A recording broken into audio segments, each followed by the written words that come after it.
예. 로마서 12장 강론 들어가겠습니다. 로마서 12장에서부터 16장에는 생활장입니다. 이게요. 그래서 이제 생활장에 들어가는데 우리 앞에 말하기는 로마서 1장부터 8장까지는 이제 교리 문제가 나와 있습니다. 유대인들의 구원, 이방인들의 구원, 어떻게 구원을 받았는가 이런 거에 대해서 다 설명이 다 되고, 이제 9장에 들어와서는 사도 바울이 고민이 생기는 거예요.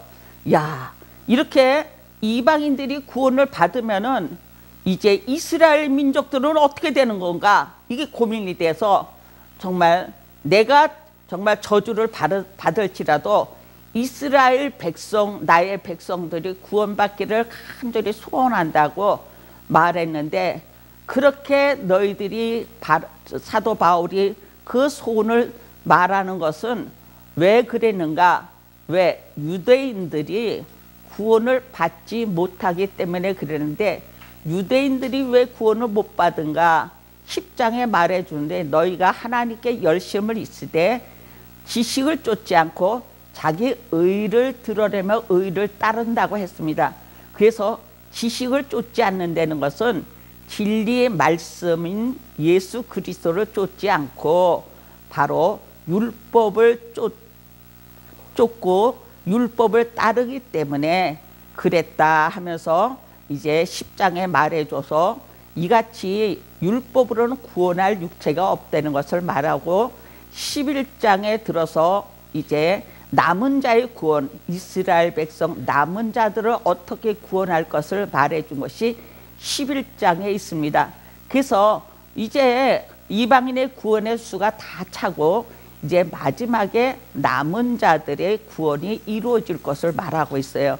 그래서 이스라엘 백성이 남은 자들을 어떻게 구원해 줄 건가에 대해서 11장에 자세히 말해주고, 12장에는 구원받은 백성들이 어떻게 삶을 살아야 되느냐에 대해서 11장에는 예배에 대해서 아주 먼저 말하고 있습니다. 그래서 우리 11장 1절에 보면은 뭐라고 말했느냐 그랬어요. 그래서 로마서 12장은 성령께서 교회 생활에 대한 대해서 말하고 있다 그렇게 말했습니다. 그래서 11장 1절에는 너의 몸을 산제사로 드리라고 1장 2절에 말하고 있는데, 12장 1절부터 8절에 산제사에 대해서 말하고 있는데, 1절부터 2절에는 마음을 새롭게 하여 하나님의 뜻을 분별하라고 했습니다.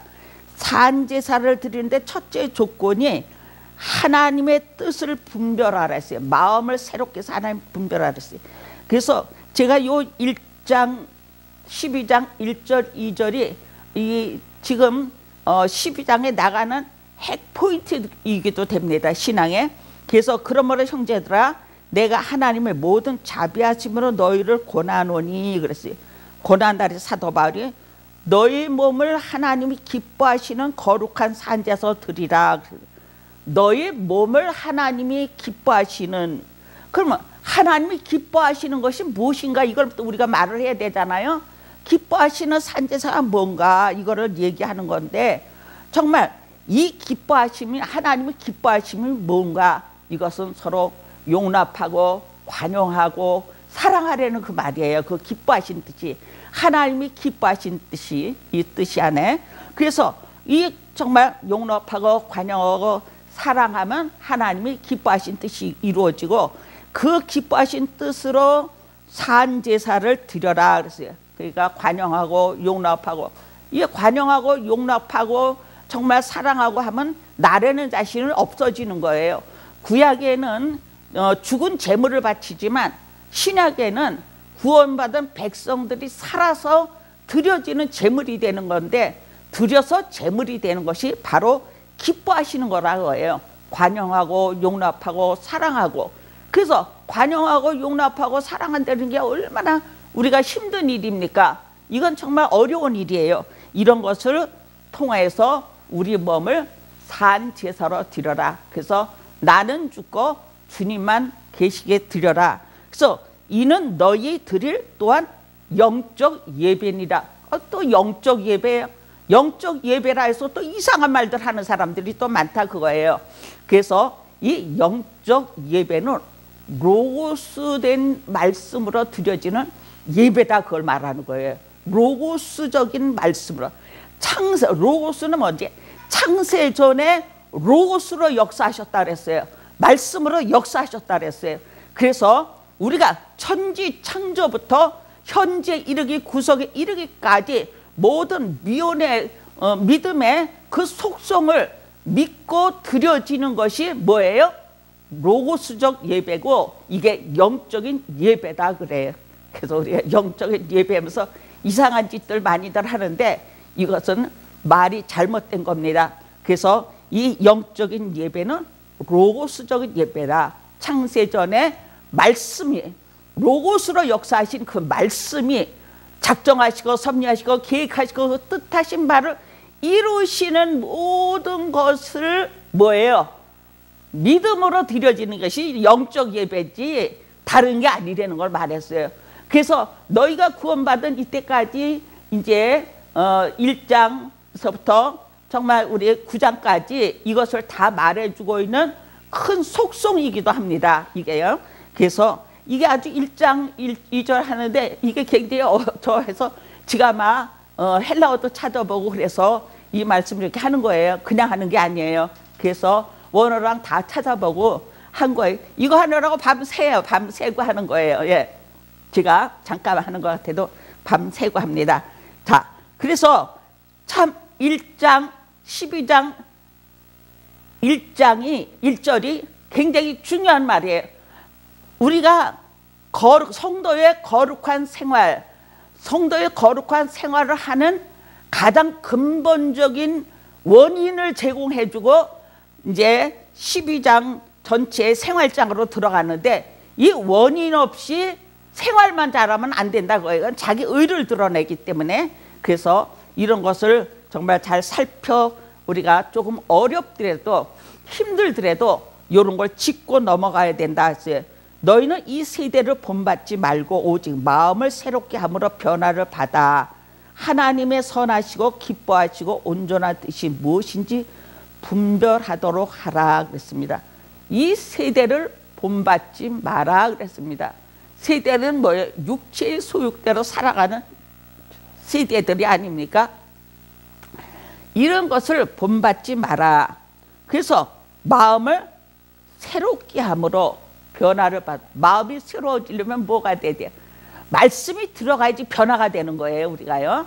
그래서 우리가 마음을 새롭게 하기 위해서 변화를 받는데 말씀이 들어갈 때 내가 바꿔지는 거예요. 말씀이 나를 정화시키는 거예요. 그래서 변화를 받아 하나님의 선하시고 기뻐하시고 온전한 뜻이 무엇인지 분별이 될 수가 있다 거예요. 그래서 이같이 마음이 새롭고 변화가 되지 않으면 말씀이 들어와서 나를 변화시키지 않으면 하나님의 선이 무엇인지 하나님이 기뻐하시는 것이 무엇인지 하나님의 온전한 뜻이 무엇인지 이걸 다 깨달을 수가 없어요. 그래서 로고스 대신 진리 안에서 우리가 온전히 영적 예배를 드릴 때 우리가 변화를 받을 수가 있지 그냥 변화를 받을 수가 없다는 것을 말해주고 있습니다. 3절에 보면 나눠주신 믿음의 분량대로 지혜롭게 생각하라고 말했습니다. 이제 본격적으로 이제 삶에 들어가는 겁니다. 3절부터 내게 주신 은혜로 말미암아 너희 중 각 사람에게 말하노니 마땅히 생각할 그 이상의 생각을 품지 말고 오직 하나님께서 각 사람에게 나눠주신 믿음의 분량대로 지혜롭게 생각하라 그랬어요. 그래서 우리가 이거를 정말 또 이거 생각해야 되는데 각자 주신 은사대로 나눠주신 은사들을 했는데 그 이상의 것을 뭐 하지 말라, 그 이상의 생각을 품지 말라 그랬어요. 우리 성도들이 가끔 갖다 물어봅니다. 목회자들한테 이 말씀을 어떻게 생각하세요? 그러면 솔직히 그 앞에서 나 이거 지금 잘 모르니까 내가 다시 연구해서 다음에 가르쳐줄게 이렇게 말하는 거 좋은데 내 생각으로 막 대답해 버리는 거예요. 이거는 잘못이거든요. 그래서 그 이상의 생각을 품지 마라. 말씀을 벗어나서 생각을 품지 마라 거예요. 말씀을 벗어나서. 그래서 오직 하나님께서 각 사람에게 나눠주신 믿음의 분량대로 지혜롭게 생각하라. 우리는 나의 믿음의 분량이 있어요. 아, 저 사람 믿음의 분량은 요 단계, 믿음의 분량은 요 단계, 이게 있어요. 제가 우리 여기 말씀에 정말 믿음의 나의 믿음의 단계라는 그 말씀을 나누면서 우리가 신약성경 27권을 강의하면서 내 믿음은 신약성경에 어디 와 있는가, 그걸 제가 강론한 적이 있었어요. 그래서 마태복음부터 요한계시록까지 단계 믿음의 성장 단계가 이렇게 딱 나가기 때문에 정말 말씀이 신약성경 27권이 나의 믿음의 단계입니다. 그래서 정말 요한계시록만 한다고 막 하면 믿음의 단계가 오르지 않고 요한계시록만 가져와서 날마다 이상한 소리들만 해요. 그래서 우리는 처음부터 믿음의 단계대로 정말 마태복음부터 정말 하나님의 말씀은 이러한가 저러한가 말씀을 듣고 사복음서를 통해서 정말 하나님이 뭐라 하셨는가 예수님께서 직접 말씀하신 그 내용을 우리가 듣고 예수님 직접 가르쳐 주신 그 말씀의 기초 아래서 뭐가 이루어져요? 우리가 그 다음에 사도행전이 이루어지는데 사도행전은 그 말씀의 기초하에서 이제 교회가 세워지는 걸 얘기하는 거예요. 그래서 우리가 말씀의 기초에서 그 기초가 뭐라 그랬어요? 사복음이다 그거예요. 예수님이 가르쳐준 사복음. 사복음에는 정말 예수님의 진짜 선지자됨과 제사장됨과 왕이됨을 마태복음에서 말해주고 이제 마가복음에서는 예수님이 높아지신가 낮아지심, 그거에 십자가에 죽으신가 부활하심을 말해주고 누가복음에서는 예수님이 족보를 통해서 아 예수님은 아담의 족보를 통해서 오신 그분이다. 아담은 누구로부터 왔어요? 하나님으로부터 왔다. 그거를 말해주고 있는 거예요. 그래서 이렇게 얘기해서 요한복음은 정말 나를 본 자가 하나님 본 자고 이제 그렇게 해서 이제 정말 그리스도의 신성을 말해준 게 요한복음이에요. 그래서 이 사복음이 굉장히 중요해요. 어떤 사람이 이래요. 아이, 누가복음은 이쪽 코너에서 보니까 이렇게 그렇게 말했고, 마가복음은 또 이쪽 코너에서 말해서 그 말이 맞다. 이렇게 얘기하는데 그것은 잘못된 이제 해석 방법이고 진정으로 각 성경 각 권마다 특징들이 있어요. 그래서 우리가 이런 특징 아래서 우리가 성경을 볼 때 성경이 바로 이해가 되고 바로 견고히 쓸 수가 있어요. 그래서 이런 사복음의 견고히 서서 이제 사도행전을 통해서 교회를 세워줬는데 교회를 세우고 나니까 뭐가 필요해요?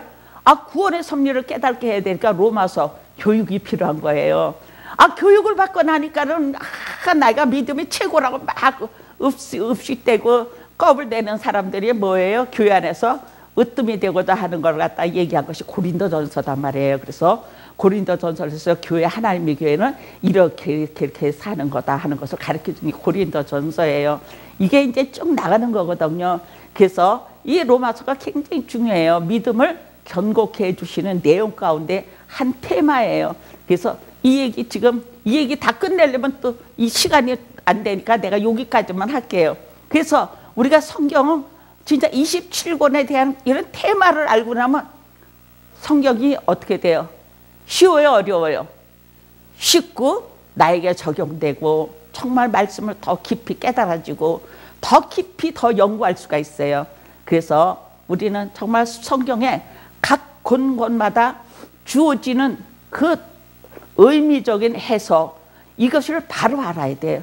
그래서 하나님의 말씀을 우리가 진짜 공부할 때 또한 배울 때 가르쳐줄 때 정말 주경신학적으로 우리가 전하고 또한 배우는 자들이 돼야 돼요. 성경을 성경으로 봐야 된다 하는 것이 주경신학적이에요. 그것이 또 교회신학적이고 이게 또한 종교, 그 사회 문화 이런 모든 문화를 합력해서 다 이제 설명해 주는 것이 이제 주경신학적인 그런 해석입니다. 그래서 이게 쉬운 것 같은데 이런 기본이 되지 않으면은 성경 해석이 안 돼요. 어떤 분들이 로마서를 강의하다 보니까 아우 나는 8장까지 끝나고 나니까 그 다음부터는 할 말이 없대. 왜 그러니까 다 해버린 거예요. 그냥요. 그 장에서 뭘 나갈지 모르는 거예요. 그러니까 다 해버리고 나중에는 연결이 안 돼요. 그러나 한 장 한 장 그 장마다 뭐가 있어요? 핵심이 있어요. 그 핵심을 자꾸 해야지 핵심을 놓쳐버리면은 그냥 무산돼 버려요. 그래서 오늘 로마서 12장은 생활장이면서도 가장 기본적인 예배에 대해서 우리 앞에 서두에 나왔습니다. 정말 구원받은 백성들이 어떤 예배를 드려야 되느냐, 하나님이 기뻐하시는 방법이 무엇이냐, 하나님께 드릴 영적인 예배가 무엇인가를 우리가 짚고 넘어갈 때 이 말씀의 연속성이 있다는 것을 말해주고 있습니다. 그래서 우리가 각자 믿음의 분량대로 행하라 그랬어요. 그래서 우리는 각자 믿음의 분량대로 행해야지, 믿음의 분량을 넘어서서 자기 의를 드러내는 이스라엘 백성들 같은 이런 경거망동한 짓을 할 때는 하나님께서 그냥 안 놔두신다 그거예요. 그냥 뭐예요? 줄이를 틀어버려요. 하나님은요. 왜? 당신의 뜻이 아니기 때문에. 자, 4절부터 8절에 보니까는 지체마다 받은 은사의 직분을 따라 행하라 그랬어요. 우리는 그리스도의 우리 몸된 교회고 우린 지체라 그랬어요. 그래서 우리가 각 지체의 직분을 따라서 해라 하는 것을 말해주고 있습니다. 그래서 우리는 그리스도로 말미암아 한 몸이다 하는 것이에요. 우리 몸은 하나다 그거예요. 왜? 그리스도로 머리에서 그리스도의 지체라. 그래서 지체의 그 본분에 따라서 그것을 행하라. 직분을 따라서 해라. 그래서 4절 우리가 한 몸에 많은 지체를 가졌으나 모든 지체가 같은 직분을 가진 것이 아니다고 했습니다. 우리가 한 몸에 손, 발, 코, 귀, 눈 이거 다 있잖아요.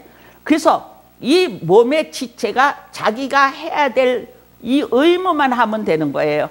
그래서 교회는 각자 맡은 지체로서 그것을 말하고 있는다. 그래서 각자 맡은 그 직분만 얘기하지 괜히 남의 직분에 가서 그 하면 안 된다 그거예요. 잘못됐을 때는 그러지만은 왜? 각자 지체의 사명들을 할 때는 터치하면 안 된다는 것을 볼 수가 있습니다. 그래서 우리가 한 몸에 많은 지체를 가졌으나 모든 지체가 같은 직분을 가진 것이 아니니 이와 같이 우리 많은 사람이 그리스도 안에서 한 몸이 되어 서로 지체가 되었느니라 그랬어요. 그래서 우리는 많은 지체가 한 몸이 됐다. 그래서 교회는 성도들을 한 몸이라고 말하고 있습니다. 그래서 이와 같이 우리 많은 사람이 그리스도 안에서 한 몸이 되어 서로 지체가 되었느니라.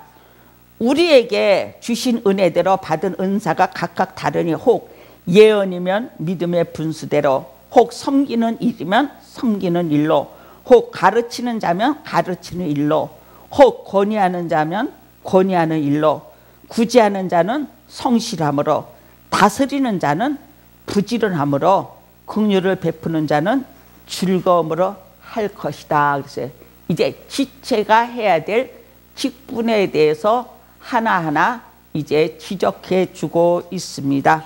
자, 12장 9절부터 21절은 사랑의 교제할 것을 말해 줬어요. 앞에는 몸을 산제사 드리는 것이 이제 8절까지 있습니다. 이게요. 8절까지 이게 산제사 드리는 것이 마지막에는 뭐예요? 받은 은사대로 행하는 것이 또한 산제사의 모습이다 하는 것을 마무리를 해주고 있어요. 그래서 이제 12장 9절부터 21절에는 사랑의 교제를 어떻게 해야 될 것을 얘기하고 있습니다.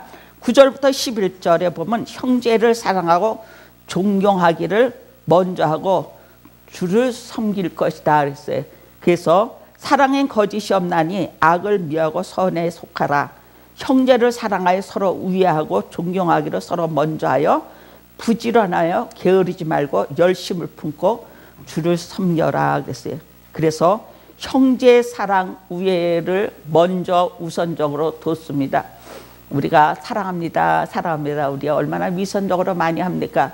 우리의 진심으로 사랑은 정말 사랑에는 거짓이 없다 했는데 사랑에는 실천이 따라주는 것이 사랑이라고 볼 수가 있습니다.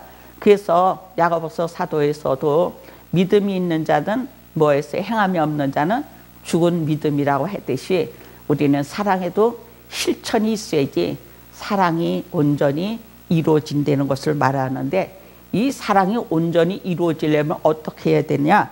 부지런하고 게으르지 말고 열심을 품고 주를 섬기듯이 섬겨라고 해요, 우리가요. 예. 이게 그래서 우리가 성도 섬기는 것이 부지런해야 돼요. 열심히 있어야 돼요. 이것도 정말 그 사랑의 뭐예요? 속성 가운데 사랑은 헌신이 따라야 돼요. 그래서 사랑은 실천이 따라야 되고 이런 것을 말해주고 있습니다. 자, 12절부터 13절 성도에 쓸 것을 공급하며 손대접하기를 힘쓰라. 요 계속해서 나오는 거예요. 이렇게 사랑은 거짓이 없는데 그 다음에 뭐가 나오는 거예요? 성도에 쓸 것을 공급하라 거예요. 그래서 실천을 얘기해 주고 있는 거예요. 그래서 손대접하기를 힘쓰라 그랬어요. 소망 중에 즐거워하며 환난 중에 참으며 기도에 항상 힘쓰며 성도에 쓸 것을 공급하여 손대접하기를 힘쓰라 그랬습니다. 그래서 성도에 정말 쓸 것을 정말 서로 힘써서 공급하며 손대접하는 이런 사역이 무슨 사역이냐? 우리가 영적 예배를 드리는 사역이다 하는 것을 계속 물고 들어가는 거예요. 너희가 하나님 기뻐하시고 하나님께 산제사를 드리고 하나님께 영적 예배니라 하는 것이 바로 이런 삶의 모습까지 연결을 갖고 나가는 거예요. 이건 따로 영적 예배 따로가 아니다 거예요.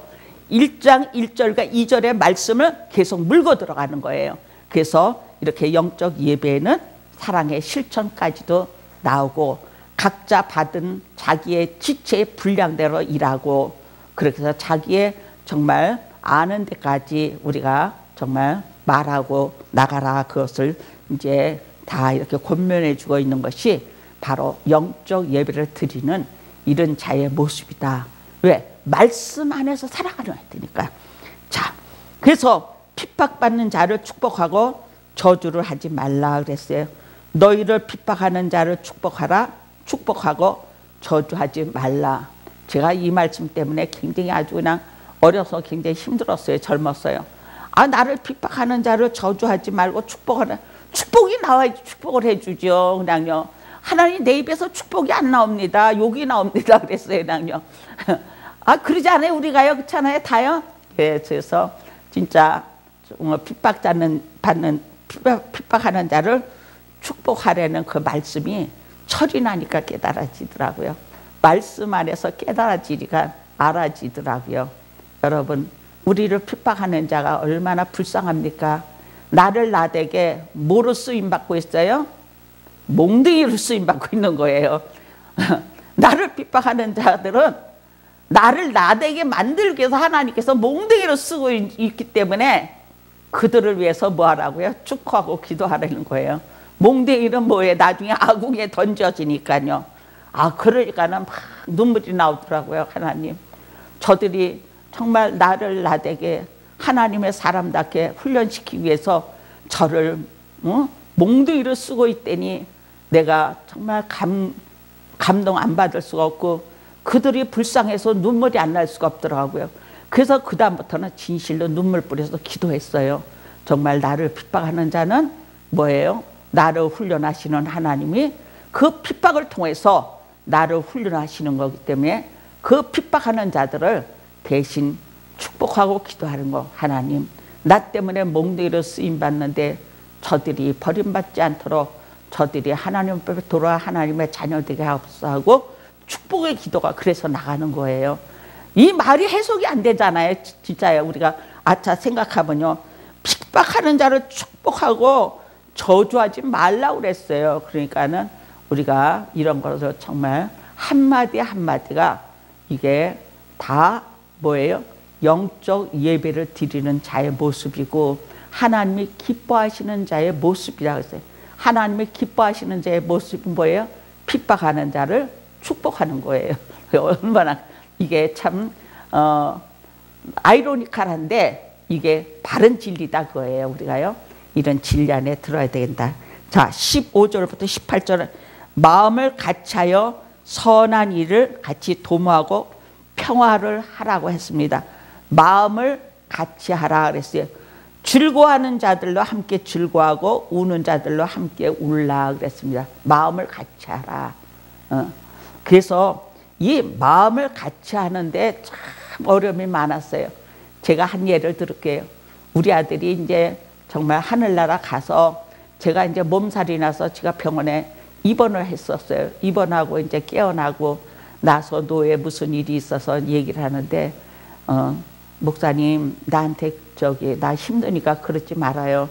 내가 지금 아들 가고 지금 병원에 입원했다가 지금 나와서 알아요. 그것도 알아요. 목사님 회개하세요. 회개해요. 왜 아들이 먼저 죽었는지 아세요? 목사님 회개해요. 그리고 목사님 왜 유방암 걸린 줄 아세요? 목사님 회개하지 않아서 그래요. 더 험한 꼴 안 벌려면 회개해요. 이러고 막 나오는 거예요. 진짜 너무너무 황당해. 그래요. 제가 울면서 그래요. 나는 주님 부르시는 그날까지 나는 회개할 게 많은 죄인입니다. 그랬어요. 그 말이 그냥 실질적으로 나왔어요. 그게요. 예, 나는 주님이 부르시는 그날까지 죄인입니다. 그랬어요. 근데 정말 그 사람들이 뭘 몰라서 그런 거예요? 하나님의 작정 섭리, 성경을 몰라서 그렇게 말하는 거예요. 우리가 성경을 바로 알면 더 겸손해집니다. 우리가 말씀을 깊이 깨달으면 더 낮아질 수가 있어요. 그래서 우리 이 생활장을 통해서 정말 구원받은 백성들이 어떤 예배를 드려야 되느냐, 이게 정말 삶을 통한 아름다운 예배가 하나님 기뻐하는 예배라는 것을 가르쳐주고 있는 거예요. 12장 1절 2절에 대한 것을 연속적으로 말해주고 있는 건데, 그건 그거고 동서남북으로 가면 안 된다 그거예요. 우는 자들을 울고 기뻐하는 자들 같이 기뻐하라. 요것만 딱 따서만 얘기하면 뭐예요? 앞뒤 연결이 안 돼서 복음의 핵심에 놀라운 능력이 나타나지 않아요. 우는 자들로 같이 울고 즐거워하는 자들로 같이 즐거워하는 것이 뭐예요? 하나님의 기뻐하시는 뜻이다 그거예요. 그게요. 와, 얼마나 연결이 돼요? 너무나 연결이 되고 너무 좋잖아요. 그래서 서로 마음을 같이하여 높은 데 마음을 두지 말고 도리어 낮은 데 처하며 스스로 지혜 있는 채 말라 그랬어요. 겸손하라 그랬어요. 그것이 하나님의 기뻐하신 뜻이다 그래요. 우리가 하나님의 기뻐하신 뜻을 잘못 알고 있었던 거 하나님 용서해 주세요. 이제 하나님의 기뻐하신 뜻을 바로 깨달아 하나님께 드릴 온전한 영적 예배자가 되게 하옵소서. 산 제물이 되게 하옵소서. 이렇게 기도가 무엇에부터 나와요? 나의 영혼 깊숙이 속에서부터 나올 때 진정으로 하늘에 상달되는 기도가 되는 거예요. 그 기도가 능력이 되는 것이지 그냥 이루어지는 것이 아니라는 것을 말하고 있습니다. 또한 우리가 아무에게도 악으로 악을 갚지 말고 모든 사람 앞에 선한 일을 도마라. 악을 갚지 말라 그랬어요. 아까요. 그 얘기했어요. 할 수 있거든 너희로 서로 모든 사람으로 더불어 평화하라 그랬어요. 모든 사람으로 평화하라. 화평의 주가 뭐예요? 제가 이랬어요. 나는 피스맨이 되기를 원한다고 기도해요. 평화의 사람이 되기를 원해. 어딜 가도 나는 피스맨. 그 얼마나 좋아요. 평화의 사람이 되기를 원해야 돼요. 우리는 화목할 수 있는 이런 사람이 돼야 될 때 뭐가 없어야 돼요? 나라는 자존감이 없어질 때 피스맨이 되는 거지, 나라는 자존감이 있을 때 피스맨이 될 수가 없다는 것을 말하고 있습니다. 19절 21절에 원수를 갚지 말고 줄이거든 먹이라. 악을 이기라 했습니다. 원수를 갚지 말고 줄이거든 먹이라고 했습니다. 19절 내 사랑하는 자들아 너희가 친히 원수 갚지 말고 진노하심에 맡기라. 기록되었을 때 원수 갚는 것은 내게 있으니 내가 갚으리라. 주께서 말씀하시리라 그랬습니다. 내가 원수 갚으려면 문제만 일어나죠. 그러나 하나님, 이 모든 것 주께 맡기고 정말 나를 어렵게 하고 힘들게 한 거, 그것을 내 인간 방법으로 갚지 않는 이런 상태가 되게 하옵소서. 진심을 뭐지 토로할 수 있는 이런 기도가 될 수가 있습니다. 20절, 내 원수가 줄이거든 먹이고 목마르거든 마시우라. 그러므로 내가 숯불을 그 머리에 쌓아 놓으리라 그랬습니다. 이게 참, 이 말이 또 아주 굉장히 어려워요. 숯불을 내 머리에, 내가 숯불을 그 머리에 쌓으리라 그랬어요. 그래서 줄이거든 먹이고 목마르거든 마시우라 해놓고, 그러함으로 내가 숯불을 그 머리에 쌓으리라. 이건 뭐예요? 하나님의 심판이 내 머리에 이른다 그거예요. 하나님의 옳고 그름을 가른다 그랬어요. 그래서 회개할 수 있는 그런 믿음의 방향대로 우리가 갈 수 있게끔 정말 그 숯불이 우리 머리에 있을 때, 줄인 자에게 먹이고 나눠줄 때 잘잘못을 누가 심판해? 하나님이 심판하신다. 그래서 심판이 내 머리에 이르리라 했어요. 그래서 악에게 지지 말고 선으로 악을 이기라 그랬습니다. 자, 오늘 21절까지 우리의 말씀을 마쳤습니다. 우리 악에게 지지 말고 우리 선을 통해서 악을 이기는 방법에 대해서 뭡니까? 온전한 산 제사로 예배드리는, 영적 예배드리는 자의 모습에 대해서 12장에 말씀해 주셨습니다. 감사합니다.